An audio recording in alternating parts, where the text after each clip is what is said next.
Welcome to learners zone. आज मैं आपके लेके आई हूँ सिटिंग अरेंजमेंट की प्रॉब्लम। ये एक मॉडरेट लेवल की प्रॉब्लम है जो last year RRB PO pre के एग्जाम्स में पूछी गई है। तो आइए आज इसकी प्रैक्टिस करते हैं। देखिए इसमें इंफॉर्मेशन में आपको 8 लोग गिवन है ए टू एच, जो कि एक सर्कल स्क्वायर के अराउंड टेबल के अराउंड बैठे हुए हैं। 4 लोग कॉर्नर पे हैं, 4 लोग मिडल में हैं। जो लोग कॉर्नर पे हैं फेसेस सेंटर एंड जो लोग मिडल पे बैठे हुए हैं वो आउटसाइड देखते हैं। इंफॉर्मेशन है A faces centre and sits third left of F. E centre की तरफ फेस करता है एंड वो एक नेबर इमीडिएट नेबर नहीं है एफ का। Only one person sits between F and G. D sits second to the right of B and B faces centre and last one given है C is not an immediate neighbour of A. देखिए friends, इसको करने से पहले हम किस तरह से प्रोसीड करेंगे। सबसे पहले आप पॉसिबिलिटीज़ को लेके चलिए। हम मैक्सिमम 3 पॉसिबिलिटीज़ ले सकते हैं। हम एक जैसे 2 डायग्राम ड्रॉ करेंगे। ऐसा करने से ये होगा कि हम बार बार क्वेश्चन को ट्रैक नहीं करेंगे, बार बार कन्फ्यूजन नहीं होगा और एक क्वेश्चन हमारा मैसी नहीं होगा। सेकंड, हमें स्टार्टिंग उस पॉइंट से करनी है। इसमें हमको फेसेस फिक्स नहीं है। कोई लोग आधे लोग हैं जो बाहर देख रहे हैं, आधे लोग अंदर देख रहे हैं। तो हमें सिटिंग की स्टार्टिंग वहाँ से करनी होती है जहाँ से हम लोग उसको वो फेसेस फिक्स हो। सेकंड, आप जो भी आपको इन्फॉर्मेशन पैराग्राफ में गिवन हो वो अपनी लैंग्वेज के अकॉर्डिंग शॉर्ट कोड में अपने लिए कन्वीनियंटली वे में आप पॉइंट्स बना लीजिए। जैसे इसमें आपको 8 पर्सन्स गिवन है अराउंड ए सर्किल, तो आप क्या करिए, 2 डायग्राम बनाइए, टेबल बना ली एंड इस तरह से आप ड्रॉ कीजिए। 2 पॉसिबिलिटीज बनाने से आपका टाइम थोड़ा सा ज़्यादा लगेगा, लेकिन ये जब आप क्वेश्चन को सॉल्व करेंगे तो एक ज़्यादा मैसी नहीं होगा, प्लस आपको बार बार क्वेश्चन को पढ़ना नहीं होगा कि क्या गिवन है। इस तरह से बनाइए। मैक्सिमम आप 3 पॉसिबिलिटीज़ बनाइए, 3 से ज़्यादा नहीं। स्टार्टिंग हम 2 से करेंगे। हमें क्या गिवन है कि जो लोग कॉर्नर पे बैठे हुए हैं वो लोग सेंटर की तरफ देख रहे हैं, जो लोग बीच में बैठे हुए हैं वो लोग आउटसाइड फेस कर रहे हैं। ठीक है, इस तरह से हमने कर दिया। कॉर्नर वाले सेंटर की तरफ देख रहे हैं। और देखिए जब भी आपको इन एंड आउट के फेसेस कुछ गिवन हो तो मैंने यहाँ इन लिखा, यहाँ पे आउट लिखा। अब हम पॉसिबिलिटीज़ को पढ़ना स्टार्ट करते हैं और अपनी लैंग्वेज में लिखना स्टार्ट करते हैं। फर्स्ट गिवन है कि ए फेसेस सेंटर। ए जो है वो सेंटर की तरफ फेस कर रहा है। ए को मैंने यहाँ लिख लिया। एंड कहाँ बैठता है, थर्ड लेफ्ट ऑफ एफ। मैं इस तरह से लिखती हूँ, आपके लिए जो कन्वीनियंट हो उस तरह से लिखिए। ए थर्ड लेफ्ट ऑफ एफ। यहाँ पे मैं रेफरेंस वाले पॉइंट को लिखती हूँ, सेकंड जो बैठ रहा है A third left of F. Okay, next given है E faces centre. Again E centre को फेस कर रहा है and E is not an immediate neighbour of F. That means E के आसपास एफ नहीं आने वाला। इन दोनों का कॉम्बिनेशन नहीं है, दोनों एक दूसरे के नेबर नहीं है। नेक्स्ट आपको गिवन है only one person sits between F and जी।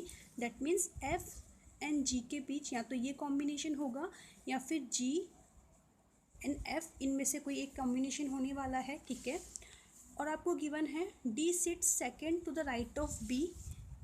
जो डी है वो सेकेंड राइट ऑफ बी है एंड बी फेसेस सेंटर। और आपको बी का फेस भी गिवन है, बी सेंटर की तरफ फेस कर रहा है। नेक्स्ट लास्ट वन है आपका C is not an immediate neighbour of A. That means C और ए एक साथ नहीं आने वाले। अगर हम पॉइंट्स को देखेंगे तो आपको टोटल आपके पास 5 पॉइंट्स है। अब देखिए मैंने फिर से कहा था हमें स्टार्टिंग कहाँ से करनी है, हमें वहाँ से स्टार्टिंग करनी है जहाँ पे हमको फेस गिवन हो। मैंने कहा था कि ये लिखने का जो आप एक लिखने का फिक्स पैटर्न कीजिए कि कहाँ पे जो सेकंड वाला है, मैंने यहाँ पे जो भी लिखे हैं जो सेकंड में सिटिंग लिखी है, यहाँ पे रेफरेंस पॉइंट मेरे ये हैं। तो अगर मैं रेफरेंस देखूँ तो एफ एंड बी या जी या एफ, इसमें से मुझे अगर यहाँ पे सिटिंग में फेसेस देखूँ तो मुझे बी का फेस फिक्स पता है, बी सेंटर की तरफ देख रहा है। तो इसका मतलब स्टार्टिंग मैं बी से करूँगी और जो भी पॉइंट आपका होते जाएगा उसे आप इस तरह से टिक कर लेंगे कि उसकी तरफ वापस नहीं देखना है। तो बी को आप किसी भी एक कॉर्नर पे बैठा दीजिए क्योंकि कॉर्नर वाले सेंटर की तरफ फेस कर रहे हैं। सपोज़ बी को आपने यहाँ पे सिट कर लिया, 2 पॉसिबिलिटीज़ लेके चलनी इसलिए मैंने दोनों पे कर दिया। बी कंफर्म हो चुका है। नेक्स्ट क्या गिवन है आपको इससे related, next D second right of B. अब सेंटर की तरफ देखते हैं तो सेंटर की तरफ देखते हैं तो लेफ्ट राइट कहाँ होता है, जब क्लॉकवाइज लेफ्ट होता है, एंटी क्लॉकवाइज क्या होता है, राइट होता है। That means second right, B के सेकेंड राइट में मीन्स यहाँ पे डी आने वाला है। ये पॉइंट आपका हो चुका है। अब आप इनमें से कोई ऐसी इन्फॉर्मेशन निकालनी है, बाकी बचे हुए तीन में से कि जिससे आपको कोई एक फ़िक्स पोजीशन का पता लगे। तो आप अगर इसमें देखेंगे तो आपको एफ़ का फेस नहीं पता है, ई एन यहाँ पे नेबर वाली इन्फॉर्मेशन है, इसमें से किसी का फेस नहीं पता, ई का फेस पता है लेकिन आप ई को फिक्स नहीं कर सकते हैं। तो इससे कैसे प्रोसीड करेंगे? इसका नेक्स्ट लॉजिक यही है कि आप अगर आपने नेक्स्ट ये पिकअप कर लिया कि हमें कौन सी इन्फॉर्मेशन को पिक करना है तो आप कर सकते हैं। देखिए हमें इन्फॉर्मेशन यहाँ पे गिवन है कि ए के की बी के अलावा दो बंदे और है जो फेस कर रहे हैं इनसाइड, और यहाँ पे दो ही पोजीशंस ब्लैंक है, यानी इतना फिक्स हो चुका है कि कॉर्नर्स पे ए या ई कोई आने वाले हैं, बट कौन कहाँ आएगा। तो हमने दो पॉसिबिलिटीज़ ड्रॉ की है, एक में आप ए को यहाँ लीजिए, एक में आप ए को यहाँ लीजिए, तो ई यहाँ पे एंड ई यहाँ पे। अब आपके फोर कॉर्नर्स फिक्स हो चुके हैं, उसके अकॉर्डिंग आपका ये वाला पॉइंट हो चुका है। अब देखिए मैंने ऐसा करने से मुझे क्या पता लगा कि जो अब फर्स्ट वाला पॉइंट जो है उसे अगर हम देखेंगे तो फर्स्ट वाले पॉइंट में हमें क्या गिवन है कि जो ए है वो थर्ड लेफ्ट ऑफ एफ़ है, बट हमें एफ़ का अभी पोजीशन नहीं पता, लेकिन ए की पोजीशन हमें पता चल चुकी है। इतना फिक्स है कि ए एंड एफ़ के बीच में दो लोग बैठे हुए हैं तभी वो थर्ड लेफ्ट ऑफ एफ़ होगा। तो सपोज़ अगर मैं ए यहाँ है, अगर मैं एफ़ को यहाँ मानती हूँ क्योंकि यहाँ पे दो लोग हैं, तो एफ़ के ये क्या है थर्ड लेफ़्ट में, एफ़ यहाँ आउटसाइड देख रहा है, आउटसाइड के जब आउटसाइड देखता है उसका लेफ़्ट कहाँ होता है 1 2, यहाँ पे पोजीशन सही है। और अगर मैं एफ़ को यहाँ पे अज्यूम करती तो यहाँ पे एफ़ का लेफ़्ट कहाँ होता है यहाँ पे, जो कि मेरा रॉन्ग हो जाता। दैट मीन्स इसके अकॉर्डिंग एफ़ यहाँ पे आने वाला है एंड एफ़ के थर्ड लेफ्ट में कौन है ए। तो 1 2 3 ये मेरा फिक्स हो चुका है। अब हम एक और पॉसिबिलिटीज़ है उसमें देखेंगे। ए यहाँ पे हमारा फिक्स है, अगर मैं यहाँ पे इसको अगर मैं यहाँ पे एफ़ को अज्यूम करती हूँ दो प्लेस छोड़ के, तो देखा जाएगा एफ़ आउटसाइड फेस करेगा, तो ये तो इसके राइट साइड में हो गया जो कि इन्फॉर्मेशन गलत है। दैट मीन्स इसके अकॉर्डिंग एफ़ को कहाँ आना चाहिए, एफ़ यहाँ प्लेस होगा, तभी एफ़ के थर्ड राइट पे कौन होगा ए होगा। फर्स्ट इन्फॉर्मेशन हमारी हो चुकी है, उसे हम नहीं देखेंगे।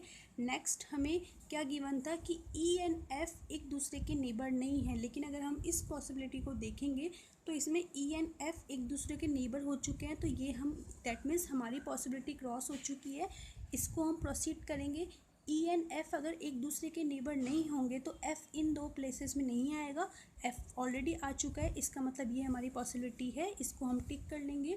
नेक्स्ट में हमें क्या गिवन है, सी और ए एक दूसरे के नेबर नहीं है और सी अभी तक प्लेस नहीं हुआ है, यानी सी यहाँ नहीं आने वाला। इसके अलावा ओनली ए की प्लेस है जहाँ पे हम सी को फिक्स कर सकते हैं, तो सी यहाँ आएगा। ये पॉइंट हमारा हो चुका है। अब हमारा लास्ट एंड वन पॉइंट बचा हुआ है, कौन सा पॉइंट, कि एफ़ के एक छोड़ के जी है, एफ़ एंड जी के बीच में एक बैठा हुआ है, तो एफ़ यहाँ पे अगर प्लेस है तो ऑब्वियसली जी यहाँ आ नहीं सकता बिकॉज यहाँ सी है, तो जी यहाँ आएगा। बाकी लास्ट में हमारा कौन सा रिमेनिंग रह गया, एच को हम यहाँ प्लेस कर लीजिए।